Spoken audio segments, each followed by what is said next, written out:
اس کہانی کے آغاز میں ہمیں 1995 کا وقت دکھایا جاتا ہے۔ یہاں پر ہم 4 دوستوں کو دیکھتے ہیں جو پہاڑوں پر ہائیکنگ کے لیے آئے تھے۔ ان میں سے ایک کا نام پال تھا۔ اس جگہ پر یہ لوگ کچھ قبیلے کے لوگوں کو اور مندروں کو دیکھتے ہیں۔ یہ چیزیں انہیں بہت زیادہ پسند آتی ہیں۔ جبکہ وہ ایک پہاڑ کی چوٹی پر پہنچے تو پال کو ایک عجیب آواز سنائی دیتی ہے جو کسی اور کو نہیں سنائی دیتی۔ پال نے اس آواز کا پیچھا کیا اور آگے بڑھا، لیکن پھر وہ ایک گہرے گڑھے میں گر گیا۔ اس کے دوست بھی فوراً گڑھے کے پاس آئے۔ پال کا ایک دوست رسی کی مدد سے گڑھے میں نیچے اترتا ہے اور دیکھتا ہے کہ یہ ایک غار ہے۔ وہ دیکھتا ہے کہ پال وہاں بیٹھا ہوا ہے، کہیں کھویا ہوا ہے اور منتر پڑھ رہا تھا۔ وہ ایک ڈھانچے کو دیکھ رہا تھا جس کا سائز عام ڈھانچوں کے مقابلے میں کافی بڑا تھا۔ اس بڑے ڈھانچے کے ارد گرد بہت چھوٹے چھوٹے ڈھانچے بھی تھے جن کا سائز عام انسانوں کے جیسا تھا، اور وہ سب اس گڑھے میں اس ڈھانچے کے آگے جھکے ہوئے تھے۔ لیکن یہ سب دیکھ کر پال کے دوست کو کچھ بھی سمجھ نہیں آیا، اس لیے وہ اس کے پاس جاتا ہے۔ پال نے اسے بغیر ہچکچاہٹ کے کہا کہ مجھ سے دور رہو اور اگر تم نے مجھے چھوا تو تم ختم ہو جاؤ گے۔ لیکن اس کے دوست نے اس کی بات کو نظر انداز کیا اور پال کو اپنے کندھے پر اٹھا کر باہر لے آیا۔ انہوں نے اپنے سامنے ایک لکڑی کا گھر دیکھا جس میں وہ پال کو لے گئے۔ یہاں برف باری شروع ہو جاتی ہے، یعنی اب یہ چاروں یہاں سے نہیں جا سکتے تھے۔ اب پال کے دوست ایک دوست کو وہیں پر چھوڑ کر کھانے پینے کا انتظام کرنے کے لیے باہر جاتے ہیں۔ پال ابھی تک بے ہوش تھا۔ پال کی ایک دوست دیکھتی ہے کہ اس کے ہاتھ میں ایک موسیقی کا آلہ ہے جس سے اس کی دوست کھیلنے لگتی ہے۔ کچھ دیر کے بعد جب وہ باہر آتی ہے تو اسے برف کے پاس ایک عجیب سی کالی پرچھائی نظر آتی ہے جو اس کی طرف بڑھ رہی ہوتی ہے۔ اپنی جان بچانے کے لیے وہ واپس گھر میں آ جاتی ہے اور دروازے کو بند کر دیتی ہے۔ وہ پرچھائی بھی ان کے گھر کے پاس آتی ہے اور دروازہ کھٹکھٹاتی ہے جس سے وہ بہت خوفزدہ ہو جاتی ہے، لیکن کچھ دیر کے بعد وہ چلی جاتی ہے۔ اب جب اس کا دوست آتا ہے تو یہ لڑکی اسے بتاتی ہے کہ میں نے باہر ایک پرچھائی دیکھی، لیکن دونوں کہتے ہیں کہ باہر کوئی نہیں ہے، لیکن وہ اب بھی بہت زیادہ ڈری ہوئی اور پریشان تھی۔ اب یہ ان کا یہاں دوسرا دن ہے۔ رات کو سب سو جاتے ہیں، لیکن آدھی رات کو پال جاگ جاتا ہے اور اپنے دوست کے کان میں کچھ کہتا ہے جو اس کے ساتھ ٹھہرا تھا۔ اب جیسے ہی صبح ہوتی ہے وہ دیکھتے ہیں کہ پال گھر میں نہیں تھا۔ کسی کو نہیں معلوم کہ وہ کہاں گیا، لیکن جب انہوں نے باہر دیکھا تو پال کے قدموں کے نشانات تھے، اس لیے وہ ان کے نشانات کا پیچھا کرتے ہیں اور پال تک پہنچ جاتے ہیں جو ایک چٹان کے کنارے پر بیٹھا ہوا تھا۔ اس کے ہاتھ میں وہی موسیقی کا آلہ تھا جس سے وہ بجا رہا تھا۔ پال کا دوست اس پر غصہ کرتا ہے کہ تم ہمیں بغیر بتائے کیوں آئے؟ تمہیں معلوم ہے کہ ہم تمہارے لیے کتنے پریشان تھے؟ لیکن پال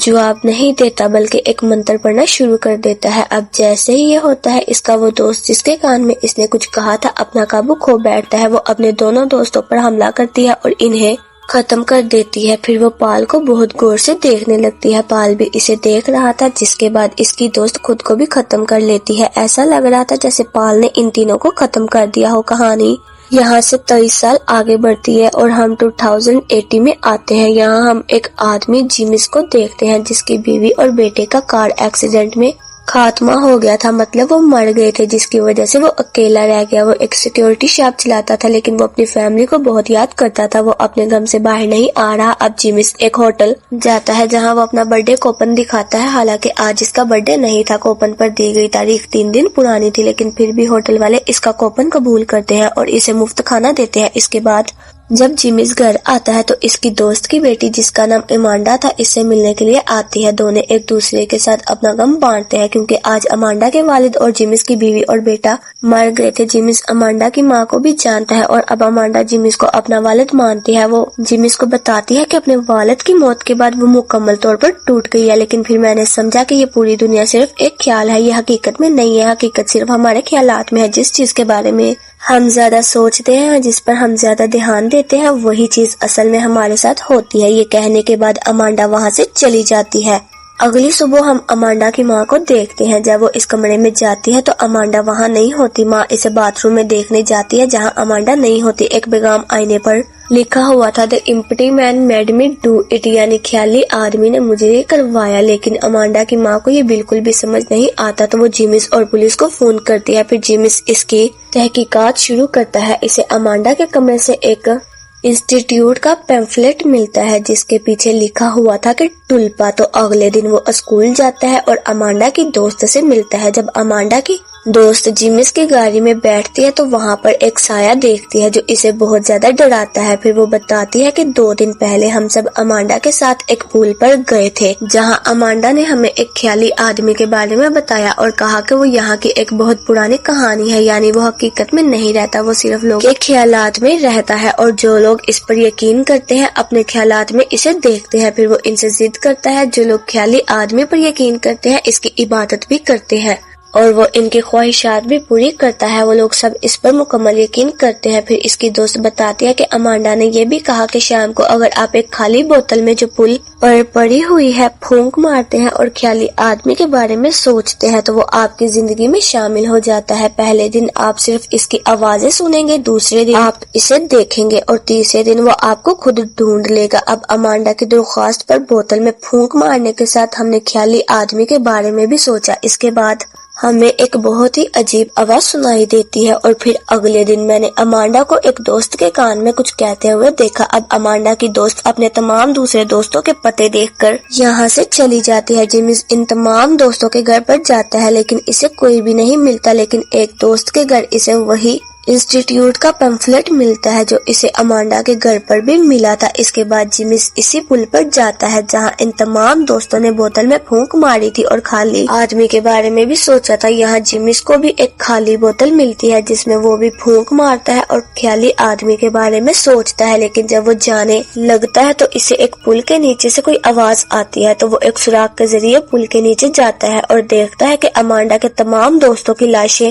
وہاں پر موجود ہیں۔ انہیں دیکھ کر اسے ایسا لگتا ہے جیسے انہوں نے خود کو ختم کر لیا ہو، ساتھ ہی وہی پیغام بھی وہاں پر لکھا ہوا تھا جو امانڈا واش روم کے شیشے پر لکھا ہوا تھا، یعنی the empty man made me do it. اب جیمس کو کچھ سمجھ نہیں آتا اور وہ یہ بات پولیس کو بتاتا ہے۔ اب امانڈا کی وہ دوست جس نے جیمس کو وہ سب کچھ بتایا تھا وہ بھی اچانک سے مر جاتی ہے اور ان سب کو دیکھ کر ایسا لگتا ہے کہ جیسے انہوں نے خود کو خود ختم کر لیا ہو، لیکن جیمس کو ایسا نہیں لگتا، اس لیے وہ اس چیز کی مزید تحقیقات کرتا ہے۔ وہ اسی انسٹیٹیوٹ اور ٹولپا کو انٹرنیٹ پر سرچ کرتا ہے۔ اسے پتہ چلتا ہے کہ انسٹیٹیوٹ دراصل ایک تنظیم ہے جو ایک گروہ کا حصہ ہے، یعنی وہ ایک کلٹ ہے، اور ان کا یہ ماننا ہے کہ اگر آپ کسی پر توجہ دیں، اگر آپ اس کے بارے میں سوچیں تو یہ چیز حقیقت میں بدل سکتی ہے۔ یہ سب پڑھ کر جیمس اس ادارے میں جاتا ہے جہاں اسے ایک فارم بھرنے کو دیا جاتا ہے جو ہر شخص کو یہاں پر آ کر بھرنا ہوتا ہے، لیکن جیمس اسے نہیں بھرتا اور آگے بڑھ جاتا ہے۔ وہ ادارے کے سربراہ کو دیکھتا ہے جو لوگوں کو تقاریر دے رہا تھا اور اس کے الفاظ بالکل وہی تھے جو امانڈا نے ان کو کہے تھے، جس کی آنکھوں میں وہ کہتا ہے کہ یہ ایمپٹی مین کا پیغام ہے، یعنی وہ بھی ایمپٹی مین کا پیروکار تھا۔ تقریر کے بعد جیمس سربراہ سے ملتا ہے اور اس سے ایمپٹی مین کے بارے میں پوچھتا ہے۔ سربراہ اسے بتاتا ہے کہ وہ ایک قسم کی طاقت ہے اور ایمپٹی مین اپنے پیروکاروں کی خواہشات کو پورا کرتا رہتا ہے جب تک وہ مکمل طور پر اس پر ایمان نہ لے آئے۔ اب جیمس ان باتوں پر توجہ نہیں دیتا اور امانڈا کو ڈھونڈنے پر توجہ دیتا ہے کیونکہ ابھی تک اسے کچھ بھی نہیں ملا تھا۔ وہ ایک لڑکے سے امانڈا کے بارے میں پوچھتا ہے لیکن وہ بھی اس کے بارے میں کوئی معلومات نہیں دے پاتا۔ اس کے بعد جیمس نے ہر جگہ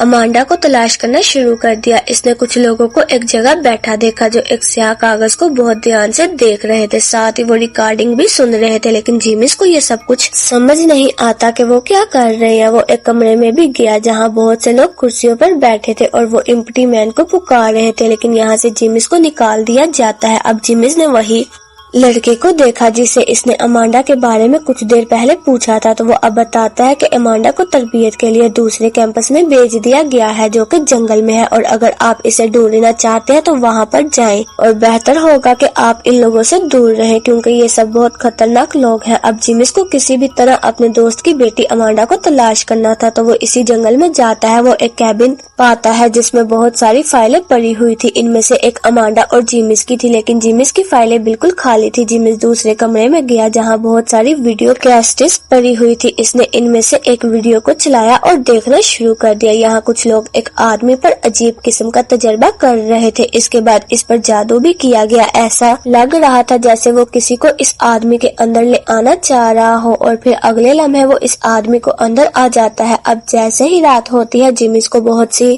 آوازیں سنائی دینے لگتی ہیں۔ جب وہ چیک کرنے گیا بہت سے لوگ آگ کے ارد گرد گھوم رہے تھے منتر پڑھتے ہوئے۔ جیمس انہیں دھیان سے دیکھ رہا تھا اور پھر اچانک آگ آسمان کی طرف بھرنے لگتی ہے جس سے جیمس تھوڑا سا گھبرا جاتا ہے، لیکن ان سب لوگوں نے جیمس کو دیکھ لیا تھا۔ اسے ختم کرنے کے لیے وہ جیمس کی طرف بڑھنا شروع کر دیتے ہیں، لیکن وہ اپنی جان بچانے کے لیے گاڑی لے کر وہاں سے فرار ہو جاتا ہے۔ وہ سیدھا پولیس اسٹیشن جاتا ہے اور پولیس کو اس تنظیم کے بارے میں بتاتا ہے، لیکن اس کے بعد کوئی بھی اس پر یقین نہیں کرتا، اس لیے وہ امانڈا کی والدہ کے پاس جاتا ہے اور اسے بتاتا ہے کہ امانڈا ایک کلٹ کے گروپ کا حصہ ہے جو ایمپٹی مین پر ایمان رکھتے ہیں اور اس کی پوجا کرتے ہیں۔ اسی دوران جیمس کو ایک فون آتا ہے اور کوئی اس کے کان میں سیٹی بجاتا ہے۔ فون بند کرنے کے بعد جیمس امانڈا کی والدہ سے کہتا ہے کہ کلٹ کے لوگ بہت خطرناک ہے، وہ ایمپٹی مین کے لیے کچھ بھی کر سکتے ہیں اور انہوں نے ان تمام بچوں کو ختم کر دیا، آپ کی زندگی بھی خطرے میں ہے، اس لیے میں آپ کو محفوظ جگہ پر لے جانا چاہتا ہوں۔ یہ کہہ کر جیمس اسے اپنے ساتھ لے جاتا ہے۔ اصل میں وہ ایک دوسرے سے بہت زیادہ محبت کرتے تھے مگر کبھی بھی ایک دوسرے کو بتا نہ پائے۔ جیمس اسے ہوٹل چھوڑ کر کہتا ہے کہ تم یہاں پر رہو، یہاں تم محفوظ ہو سکتے ہو۔ اب جب جیمس رات کو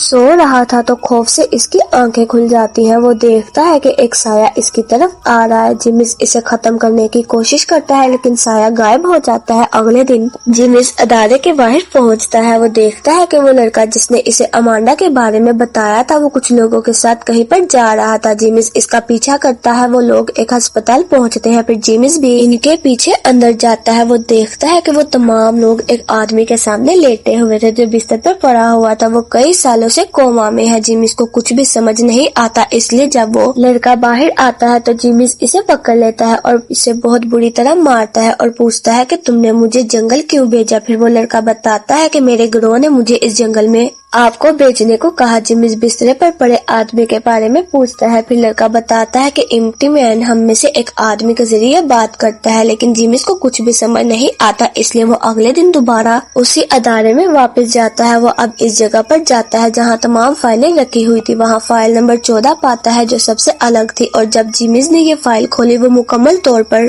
حیران ہو جاتا ہے کیونکہ یہ کسی اور کی فائل نہیں تھی بلکہ جیمس کی فائل تھی جس میں اس کے خاندان کے بارے میں تمام معلومات تھی، اور اس کے پاس وہی جنم دن کا کوپن تھا جو اس نے 3 دن پہلے مفت کا کھانا کھانے کے لیے استعمال کیا تھا۔ یہ جیمس کی تصویریں تھی جو اسے مکمل طور پر حیران کن لگی، لیکن یہ سب اس کے قابو سے باہر تھا، اس لیے وہ دوبارہ اسی ہاسپٹل میں آ جاتا ہے۔ وہ کومے میں پڑے آدمی کو دیکھتا ہے، پھر وہ ریسپشن پر جاتا ہے اور خاتون سے پوچھتا ہے کہ یہ آدمی کون ہے۔ خاتون کہتی ہے کہ مجھے نہیں پتا کہ یہ کون ہے، یہ پچھلے 23 سالوں سے کوما میں ہے۔ اور اب جب جیمس اس آدمی کے کمرے میں جاتا ہے تو وہ وہاں پر امانڈا کو بھی دیکھتا ہے جو اس آدمی کی دیکھ بھال کر رہی تھی۔ جیمس اس سے پوچھتا ہے کہ یہ آدمی کون ہے۔ امانڈا کہتی ہے کہ ایمپٹی مین 500 سالوں میں ایک شخص کا انتخاب کرتا ہے جس کے ذریعے ایمپٹی مین ہم سے بات کرتا ہے، اور پچھلے 23 سالوں سے ایمپٹی مین ہم سے اس کے ذریعے بات کر رہا ہے کیونکہ یہ بھی اس کا انتخاب تھا۔ یہ آدمی 23 سال پہلے ایمپٹی مین کے زیر اثر آیا تھا، وہ اس کے کنٹرول میں تھا اور تب سے یہ ہمارے ایمپٹی مین سے بات کرنے کا ذریعہ بن چکا ہے۔ اب جیمس امانڈا کی والدہ کو کال کرتا ہے مگر وہ اسے پہچاننے سے انکار کرتی ہے۔ اب ہمیں پتہ چلتا ہے یہ کومے میں پڑا آدمی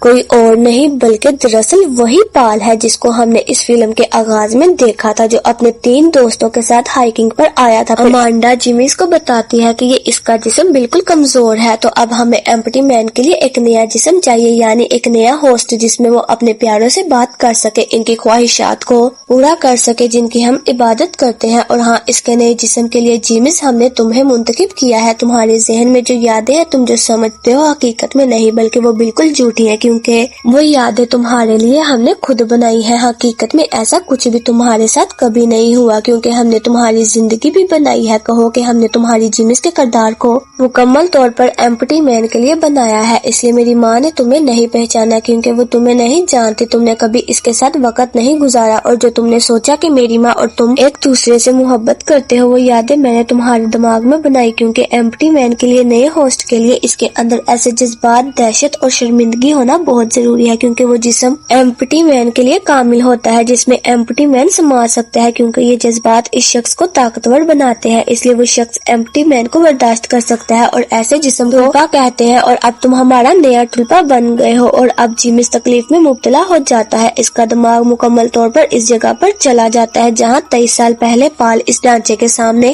بیٹھا تھا، اور اب جیسے ہی وہ ایمپٹی مین کو دیکھتا ہے ایمپٹی مین جیمس کو قابو کر کے مکمل طور پر اس میں آ جاتا ہے اور اسے کنٹرول کرتا ہے، لیکن اس کی وجہ سے جیمس بے ہوش ہو جاتا ہے۔ جب وہ ہوش میں آتا ہے تو جہاں وہ مکمل طور پر اس بات پر یقین کر لیتا ہے کہ اب میں انسان نہیں رہا بلکہ ایک ٹلپا بن چکا ہوں، یعنی ایمپٹی مین کا میزبان، اور میرا نیا جسم ٹلپا والا 3 دن پہلے پیدا ہوئے تھے، کیونکہ میں اور میری یادیں اس ڈھانچے نے بنائی ہے جو کہ سب خیالی تھے۔ اس نے میرے دماغ میں ایک خیال ڈالا تاکہ میرا جسم ایمپٹی مین کے قابل ہو جائے، اور جب میں ایسا بن گیا یعنی کہ ایک ٹلپا، تو ایمپٹی مین آخرکار مجھ میں آ گیا، یعنی اب اس ڈھانچے کی ایمپٹی مین سے بات چیت جیمس کے ذریعے ہوگی، اور اب جیمس اس جگہ جاتا ہے جہاں پر وہ ڈھانچہ کومے میں تھا۔ جیمس اسے گولی مار کر ختم کر دیتا ہے، اور جیسے ہی ایسا ہوتا ہے ہسپتال کے سارے لوگ جیمس کے سامنے جھک جاتے ہیں، یعنی اب یہ ڈھانچہ ایمپٹی مین کی عبادت جیمس کے ذریعے کریں گے اور ایمپٹی مین پر اس شخص کا خاتمہ کر دے گا جو ایمپٹی مین کے بارے میں سوچتا تھا لیکن اس پر ایمان نہیں لاتا تھا۔ وہ اسے ڈراتا ہے لوگوں کے خاتمے کا کام